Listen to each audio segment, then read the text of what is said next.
ፍትህ ለማህሌት ባህር ዳር ላይ በአሰቃቂ ሁኔታ ግድያ ፈጽሞ የተሰወረው ተጠርጣሪ መቀሌ ላይ እጅ ከፍንጅ ተይዟል። በሌላ በኩል ኢሳያስ አፈወርቂን በኃይል ለመጣል የኤርትራ አፋሮች አዲስ የታጠቀ ግንባር መመስረታቸውን በይፋ አውጀዋል። ትራምፕ ድንገተኛ የተኩስ አቁም ቢያውጁም ኢራን ግን በሆርሙዝ ሰርጥ መርከብ በመምታት ተግባራዊ ምላሽ ሰጥታለች። እነዚህንና ሌሎች ሰበር መረጃዎችን ይዘን ቀርበናል። እስከ መጨረሻው አብራችሁን ቆዩ።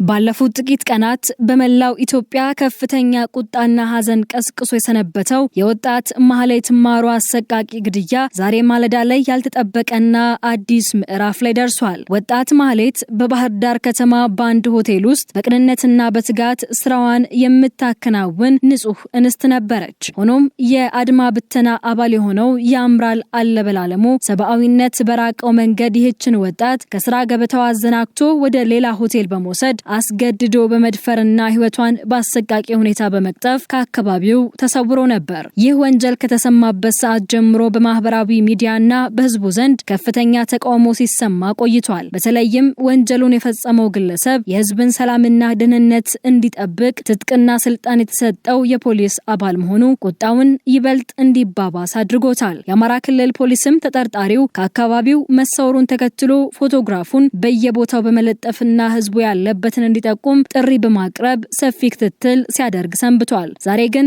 ከባህር ዳር ርቃ በምትገኘው በመቀሌ ከተማ ያልተጠበቀ ክስተት ተፈጽሟል። ተጠርጣሪው ያምራል አለበላለሙ በትግራይ ክልል መቀሌ ከተማ ውስጥ ተሸሽጎ እንዳለ በቁጥጥር ስር መዋሉ ተረጋግጧል። ይህ ድንገተኛ አደል ሊሳካ የቻለው በአማራ ክልል ፖሊስና በትግራይ ክልል ፖሊስ ኮሚሽን መካከል በተደረገ እጅግ የተቀናጀና ስልታዊ የደህንነት ትብብር መሆኑ ተገልጿል። ተጠርጣሪው በክልሉ ፖሊስ ክትትል ሲደረግበት ቆይቶ መቀሌ ውስጥ መሸሸጉ በተረጋገጠበት ቅጽበት በቁጥጥር ስር እንዲውል ተደርጓል። የአማራ ክልል ፖሊስ ዛሬ ባወጣው ይፋዊ መግለጫ የትግራይ ክልል ፖሊስ ላበረከተው የላቀና ወሳኝ አስተዋጽኦ ከፍተኛ ምስጋናን አቅርበዋል። ይህ ክስተት ወንጀል ሰርቶ የትም ቢኬድ ከህግ ማምለጥ እንደማይቻል ትልቅ ማሳያ ከመሆኑም በላይ በሁለቱ ክልሎች የጸጥታ አካላት መካከል ያለው የስራ ግንኙነትና ትብብር ወንጀለኞችን ለህግ ለማቅረብ ምን ያህል ወሳኝ መሆኑን አረጋግጧል። ምንም እንኳን የፖሊስ የምርመራ ቡድን የግድያውን ዝርዝር ሁኔታና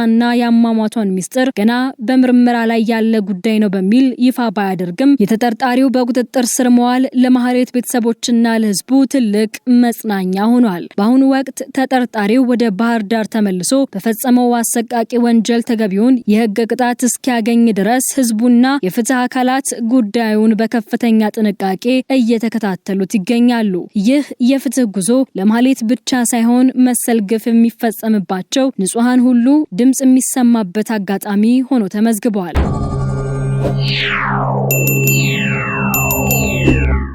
በቀጠናችን የፖለቲካ ትኩሳት ላይ ትልቅ ለውጥ ሊያመጣ የሚችልና አስመራን ብርክ የሚያስይዝ አዲስ ወታደራዊ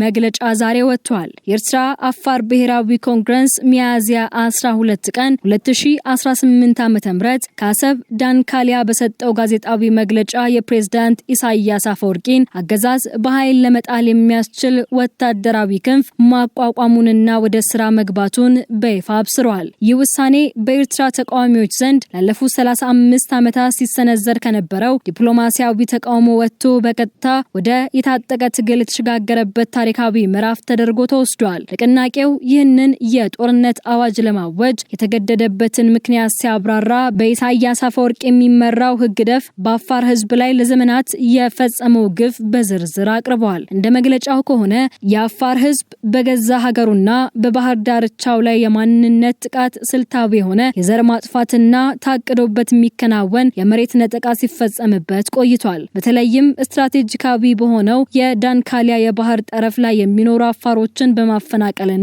የኢኮኖሚ ምንጫቸውን በማውደም አገዛዙ አካባቢውን ሙሉ በሙሉ ለመቆጣጠር የሄደበት ርቀት ከእንግዲህ በትዕግስት የሚታለፍ አይደለም ብለዋል። የኤርትራ አፋር ብሔራዊ ኮንግረስ ቀደም ሲል በስደት ላይ ከሚገኙ የተለያዩ የኤርትራ ተቃዋሚ ድርጅቶች ጋር ሲሰራ የቆየ ቢሆንም አሁን ግን የራሱን ሙሉ ወታደራዊ ኃይል በዳንካሊያ ምድር ውስጥ ማዘጋጀቱን አስታውቋል። ቡድኑ ኢሳያስ አፈወርቂ እንደማንኛውም አምባገነን በምርጫ ሳይሆን በኃይል ብቻ ነው ሊወገዱ የሚችለው የሚለውን የጋራ ስምምነት ወደ ተግባር ለመቀየር መወሰኑን ገልጿል። የሐዲስ የታጠቀ ኃይል በዳንካሊያ ክልል ውስጥ የሚንቀሳቀስና የኤርትራን መከላከያ ሰራዊት በቀጥታ የሚጋፈጥ እንደሚሆንም ተመላክቷል። ይህ ወታደራዊ እንቅስቃሴ በቀጠናው ላይ የሚኖረው አንድምታ እጅግ ሰፊ ነው። በአንድ በኩል በአሰብና በሆርሙዝ ሰርጥ አካባቢ ያለውን የደህንነት ሁኔታ ይበልጥ ውስብስብ ሊያደርገው ይችላል። በሌላ በኩል ደግሞ ቡድኑ በኤርትራ ውስጥ ለሚገኙ ሌሎች ተቃዋሚ ኃይሎች ጥሪ በማቅረብ ሁሉም በአንድነት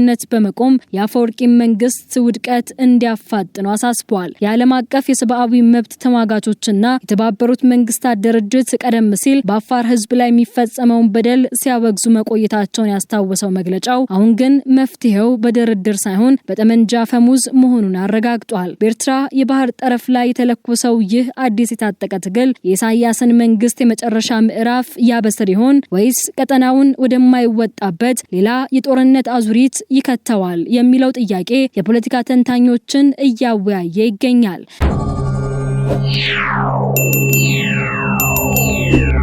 ዛሬ በዋሽንግተንና በቴህራን መካከል ያለው ውጥረት ወደ አዲስና ግራ የሚያጋባ ምዕራፍ ተሸጋግሯል። ሮብ እኩለ ሌሊት ላይ ሊያበቃ የነበረው የሁለት ሳምንታት የተኩስ አቁም ስምምነት በፕሬዝዳንት ዶናልድ ትራምፕ ድንገተኛ ትዕዛዝ እንዲራዘም ተደርጓል። ይህ ውሳኔ መጣው ገና ከጥቂት ሰዓታት በፊት ትራምፕ ቦምብ ለመጣል ዝግጁ ነኝ በማለት በኢራን ላይ የዛቻ ናዳ ሲያወርዱ ከቆዩ በኋላ መሆኑ ጉዳዩን ይበልጥ ሚስጥራዊ ያደርገዋል። ትራምፕ በራሳቸው የማህበራዊ ሚዲያ ገጽ ላይ ሰፈሩት መግለጫ ይህ የተኩስ አቁም እንዲራዘም የተደረገው በፓኪስታን ጠቅላይ ሚኒስትር ሸህባዝ ሸሪፍና በጦር ኃይሎች አዛዡ ፊልድ ማርሻል አሲም ሙኒር ልመናና ሽምግልና መሆኑን ገልጸዋል። የኢራን መሪዎች የተባበረ ሰላም ሐሳብ ይዘው እንዲመጡ ጊዜ ሰጥተናል ያሉት ትራምፕ ሆኖም ግን ይህ የተኩስ አቁም ማራዘሚያ ለስላሳ አቋም እንዳልሆነ ለዓለም ለማሳየት ሞክረዋል። ፕሬዝዳንቱ በግልጽ እንደተናገሩት አሜሪካ በኢራን ወደቦችና መርከቦች ላይ ጣለችው የባህር ላይ እገዳ አሁንም በከፍተኛ ሁኔታ ቀጥሎ ይውላል። የአሜሪካ ጦር በማንኛውም ሰዓት ጥቃቱን ለመጀመር በንቃትና በዝግጁነት እንዲቆይ ትዕዛዝ ተላልፏል። ትራምፕ በንግግራቸው ውስጥ ኢራን የተከፋፈለች ሀገር ናት በማለት በቴህራን መሪዎች መካከል ያለውን ልዩነት ለመጠቀም እንደሚፈልጉም ፍንጭ ሰጥተዋል።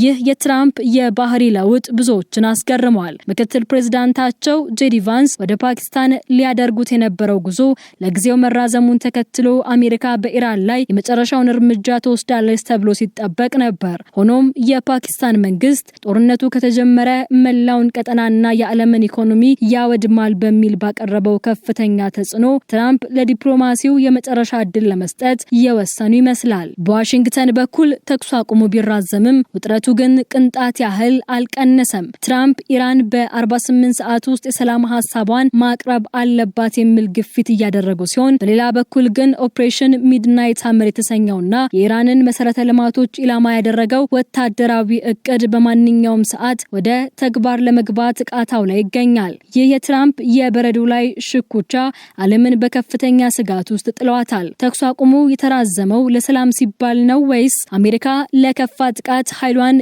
የምታደራጅበት የጊዜ መግዣ ስልት የሚለው ጥያቄ የዛሬው ታላቅ አጀንዳ ሆኗል። የአሜሪካው ፕሬዝዳንት ዶናልድ ትራምፕ የተኩስ አቁሙን ስለማራዘማቸው በሰጡት መግለጫ ላይ ቴህራን ያላት ምላሽ እጅግ የከረረና ወታደራዊ ይዘት ያለው ሆኗል። የኢራን የተባበሩት መንግስታት አምባሳደር አሚር ሰኢድ ኢራቫኒ በሰጡት መግለጫ አሜሪካ በአንድ በኩል ተኩስ አቁም እያወጀች በሌላ በኩል ግን በኢራን ወደቦችና መርከቦች ላይ የጣለችውን የባህር ላይ እገዳ መቀጠሏን የተኩስ አቁም ጥሰት ሲሉ ፈርጀውታል። አምባሳደሩ በግልጽ እንደተናገሩት ኢራን አሜሪካ እገዳውን እስካላነሳች ድረስ ወደ ፓኪስታን ለድርድር አትሄድም። ውጥረቱን ይበልጥ ያባባሰው ግን ዛሬ ሮብ ጠዋት በሆርሙዝ ሰርጥ ላይ ተፈጸመው ወታደራዊ እርምጃ ነው። የኢራን አብዮታዊ ዘብ በሰርጡ ላይ በሚያልፍ አንድ የጭነት መርከብ ላይ ተኩስ በመክፈት መርከቧ ላይ ጉዳት አድርሷል። ይህ እርምጃ ትራምፕ ተኩስ አቁሙን አራዝም ያለው ባሉ ጥቂት ሰዓታት ውስጥ መፈጸሙ ቴህራን ለአሜሪካ የሰጠችው ተግባራዊ ምላሽ ተደርጎ ተወስዷል። የኢራን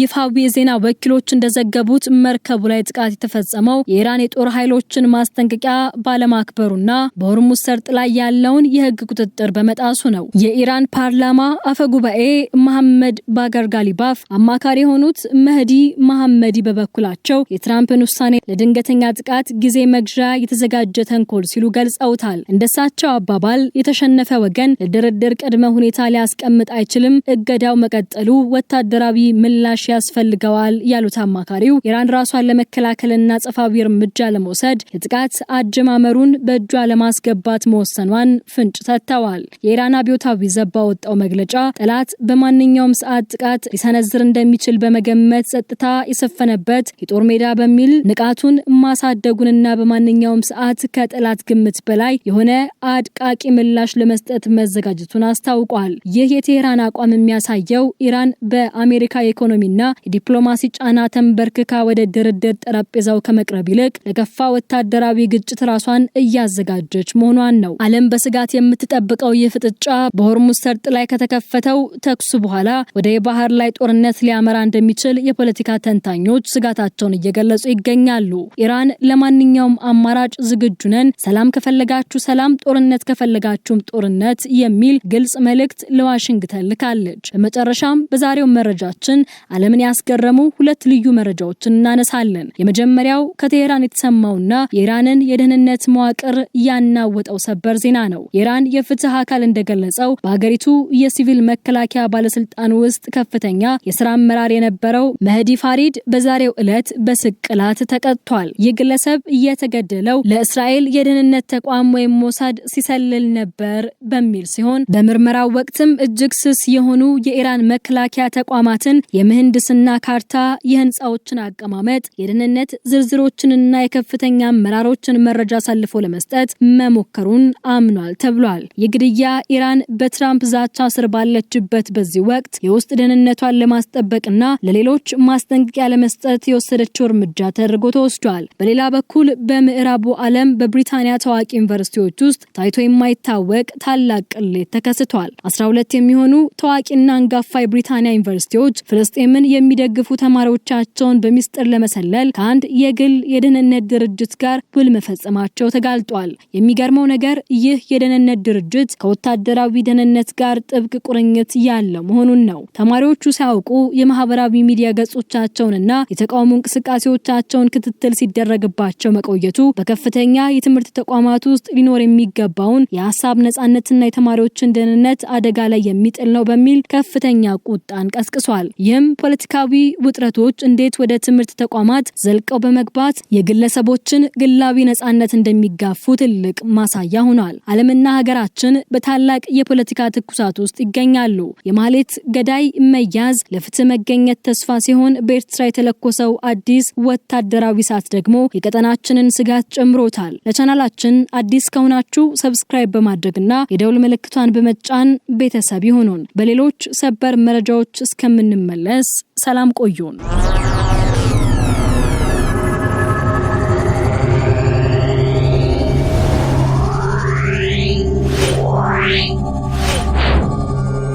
Yeah.